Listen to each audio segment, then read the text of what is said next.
Hi, it's Trucker Eric. Welcome to another 30-minute break tip. Today we're going to talk about priming the reefer if you run out of fuel. So I'm just west of Madison, Wisconsin. Nice day, as you can tell. Traffic rolling by. But yeah, the other day I was home and my wife was texting me that driver had pulled up the pump, sent me a picture, and she goes, "He ran out of fuel." And I went, "Yeah, he's got problems." So the first thing you want to do when you run out of fuel is shut your reefer off immediately. Wait for this guy to stop idling. Because if you don't shut it off immediately, you could probably lose your prime, and you're going to be priming the reefer for a long time. So when you run out of fuel, tried to park where nobody be around. When this tank runs out dry, turn it off real quick. Don't let it run anymore because, like I said, you're going to lose your prime. So when you get up here to prime the reefer, make sure you put fuel in it first and fill the tank. Get immediately to fuel stop. So you open your reefer.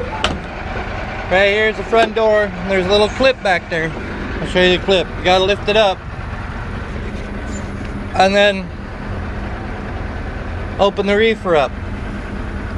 Hopefully your fuel filter, which I think this is your fuel filter right here.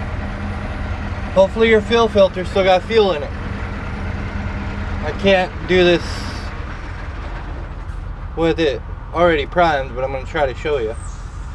So this is your primer right here. What you do is you go unscrew it. I think it's I think it's counterclockwise. You unscrew it, it'll come out. So when it comes out, you pump it up really quick, about 20 times, and then you'll lock it back down before you try to start the reefer again. And then go over there and turn your reefer on and let it crank over, and then it should fire up once, and you keep repeating this process until the reefer comes back on. So this right here is the primer. Like I said, I think if I remember right, you turn it counterclockwise, it'll pop out, and then you just pump it up like 20 times, and that'll prime the engine and get some of the air out of it too. And you keep doing that until the reefer fully comes on. So keep priming and priming and priming, and then eventually going back and forth, turning it on and turning it off, turning it on, turning it off. It will fire back up eventually. If it doesn't, then you need to seek a shop immediately.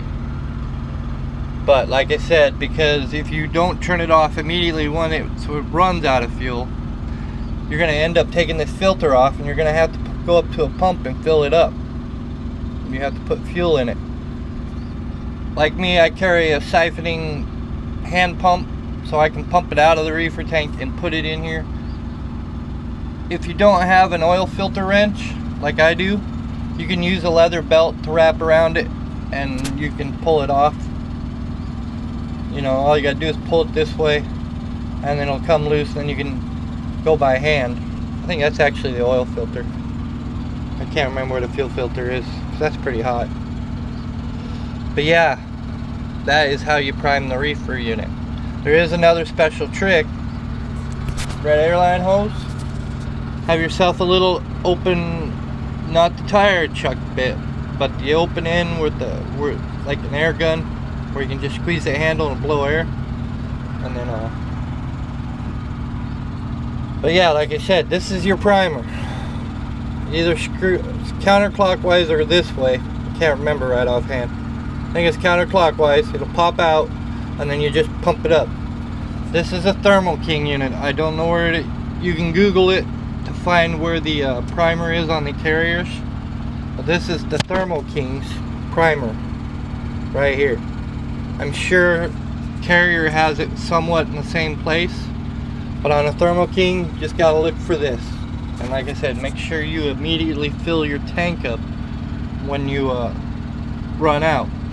Most reefers if they're shielded good enough and you ain't on a load that's got to be at the certain temp all the time, if it's on cycle mode, you're good for about 5 hours because you got a 10-degree variance on your load. So you can be 10 degrees colder or hotter on your load and be fine. This thing's gonna fire up on me and make a bunch of noise. Close it.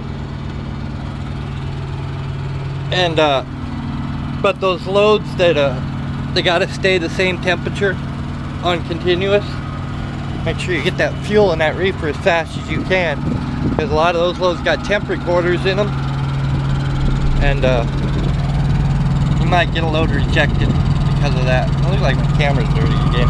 Here, we'll wipe you off.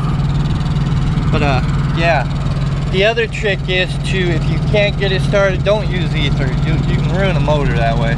If you have to use ether, just use a fine mist of it. That's all you need. But the other trick is, take that air chuck hose with a rag, open your lid up, stick the hose somewhat in there where you got control of the handle, right?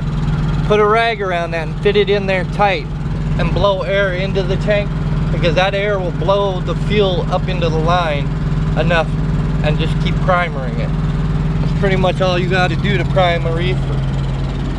So that is how that works. So see, this is on, you heard it just start up, this is on cycle mode. So when it gets up to like 32 degrees, it'll take it back down to 28. Most loads, if you have it on cycle mode and are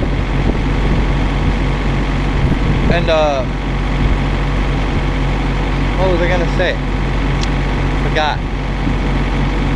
Most loads you're on cycle load, you I forgot what I was gonna say. Fiddle faddle. But yeah, that's how you prime a reefer. Thanks for watching 30-minute brake tip today. Tomorrow I may do e-logs if somebody doesn't send me an email, and paper logs, and somewhat light of the rules. They'll let the non-trucking community know. But yeah, I helped that driver get his reefer. He eventually got it started by priming it, like I said, and then I guess Little Dog doesn't know how to prime one either, so hopefully you get to see this video and watch Little Dog, because he's doing good things. And I have a few friends that work for night. If you want to get started in trucking, just look up Little Dog or Indiana Jack, and they will get you to where you want to be. So that's the end of this video today. Thanks for riding with me today. Fortunately, I didn't get any vlogs up yesterday because the internet kept crapping out on me. So we're just gonna deal with what we can deal with. All right. See you tomorrow for a 30-minute brake tip. Leave a comment down below, like, subscribe, and have a safe day. And for you non-trucking community, give us space. We need it. We don't stop easy.